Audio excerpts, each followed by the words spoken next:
Assalamu alaikum everyone. Today we are going to conduct very first lab tutorial of this course. And in this course, we are going to learn about microcontroller PIC18F452, which is given by very famous, well-known vendor Microchip Technology. So that Microchip Technologies microcontroller PIC18F452 will be the subject of this course, and we will be exploring throughout this course various aspects of that microcontroller. Since it is a lab tutorial, so we are going to experiment some of the programming in these labs, but this is very first tutorial, so we need to know the right software in which we are going to perform our experiments, or we are going to test our programs whether we are programming it correctly or not. So for that purpose we need a software, and that software is what? MPLAB IDE. MPLAB IDE is a free available software.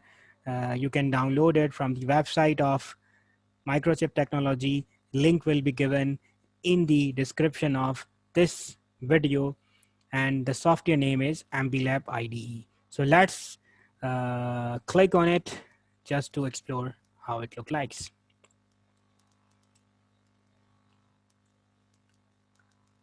Okay, it is taking a bit time. It depends on the processing of computer itself, but it's a very user-friendly software. Okay, this is the graphical user interface of MPLAB IDE, and in this tutorial we are just going to develop a project, or we are going to learn how to create a simple project inside this software. So for that purpose you have to go to this menu bar, and in this menu bar you have to select this fourth option, which is project, right? And you have to click on it. So project, we are clicking on it, project, and here we have again multiple options. We have to go to project wizard, right? Project wizard, we clicked on it, and now it welcomes us, and it says if you want to configure a file you have to click next. So we have to click next, we click it, right? This is step one, and in this step we are going to choose our device. There are number of microcontrollers available, so we are going to choose our device, and you click on this drop down menu. There are multiple devices which you can choose, but we are working on PIC18F452. I repeat again, PIC18F452. You have to choose this specific device. This is the microcontroller which we are going to program in this course, and then click on next, right? We click on it. Okay, now it is a step 2, and you have to choose a specific tools, so suite or tool contents which you are going to use. So I'm going to use MPASM assembler.exe, right? So this is very famous assembler, and it is also given by Microchip Technology. Sometime when you download this MPLAB software, it is not downloaded by default. So when you go and install it here, you may once you are setting it up, it may require some minutes or seconds to download this specific tool suite. But remember, we are going to use this assembler tool suite, right? MPASM assembler, and then we have to click on next. It is a third step, and in this step we have to name the project. Whatever the project we are going to create, we have to name it. We just don't need to type here, right? What we have to do, we have to click on this browse button. I clicked on it, and now you have to create, or you have to name this project. Let's say this tutorial number 1. So tutorial tutorial, right? Tutorial 1, and you have to press save, right? So what I've done, I have to repeat again, browse, I have to name it tutorial 1 and save. I hope this step is clear, and then you have to press this next. I press it. So it is step 4, and it is an optional step. At this stage you have an option. If you have an existing files and you want to add those files to this project, you can add this stage in this project, those files. but we don't have any such files, so we are just going to skip this step and we have to press next. And that's it. And we have to press now finish. That's how one has to create a project in MPLAB.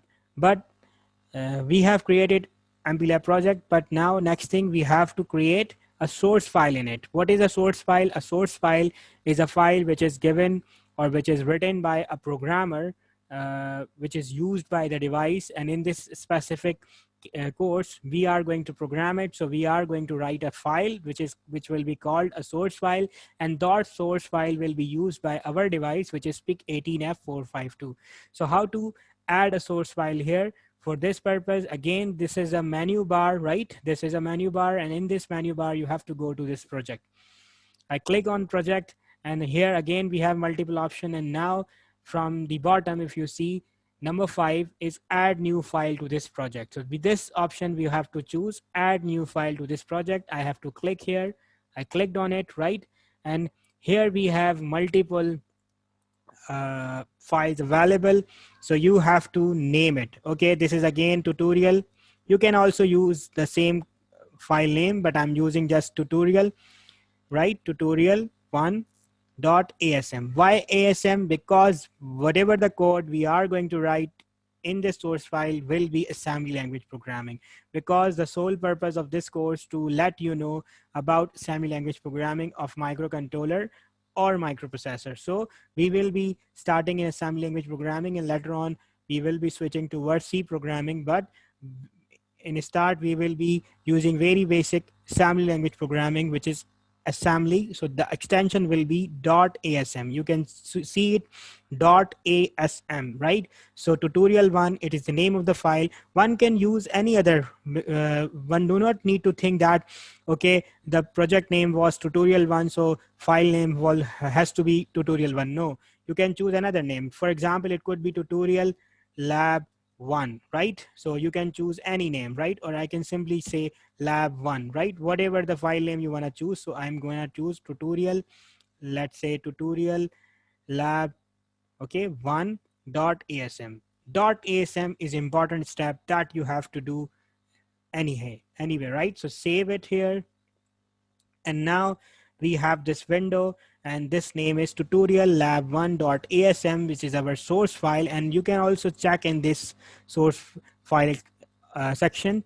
This name is given here. Now you have to write a simple code on this, and I'm going to write those lines which you will be including in every uh, every experiment. So these lines you have to use, so please mind them, and you have to write these lines. PIC18F452. What I'm trying to do, I'm trying to add the libraries or include or header files. PIC18F452, it is the name of our device, and .inc is the extension. Include files, since these are the header file, that's why I'm doing it. And now you have to start your project. So start of the project will be done with this command org originate 00 hex. What is 00 hex? We're gonna learn in detail in coming tutorials and lectures. So at this stage we can just neglect it, but we need to know that this is the start of the project, and then we are just ending it. We are not using any kind of instruction within these two commands, org or end, right? At this stage it's okay. I'm just going to test it whether this project is working or not. So how can I do? Look this window, and in this there is an option of make. I have to click on it. Right there is this option. I hope you can read it. make. I have clicked it. It says relocatable or absolute. I will always suggest to go for relocatable, or I will never suggest to go for absolute, but you need to know what is difference between relocatable and absolute. If you choose here absolute, so definitely the project files and related files will be saved in certain directory. And so after some time, if you remove those files, or if you just move those files into another folder, your project won't work. So you have to make them relocatable. So if you choose relocatable, you are creating this project in some other folder, and later on you can change that folder, so those files will be moving and project will be still applicable or workable, right? So you have to choose relocatable. I hope this difference between absolute and relocatable is clear, right? So I'm choosing relocatable, and you can see this. There were some linking and extensions were going on, and you see build succeeded. So this project is successfully built and there is no error at all, right? If there is any error in this, in these steps, whatever we have done so far, so this build will be failed. For example, I can change it. For example, I can just remove this org00 hex, right? So I'm just gonna make it again, and you will see it gonna fail. Oh no, it have been succeeded. Why? Because okay, originate is just an extension. I know that. Okay, what I'm gonna miss it. Yes, let's say we deliberately mistake here and make it, and it says it failed, right? Look, I have actually what I've done. I have created a mistake deliberately, and that mistake is leading towards this build failed. So what I've done, pick 18F, P18F, F was missing. So now if you press make button, build succeeded. Okay, I earlier removed org and it was not failed because org itself is not a command. It is just extension, or what you call macro. But these things will be discussed in coming lectures of this course. So at this stage, you know that if you make any mistake in these steps, this build will not be successful, right? So in every lab experiment, in every lab tutorial, whenever you're gonna perform any task, these are the steps that you have to follow during this course as well. And these are also journal uh, steps for building a project in MPLAB environment. I hope you have understand this tutorial. If you have got any comments, any questions, you can post in the comment section. Thank you so much for listening.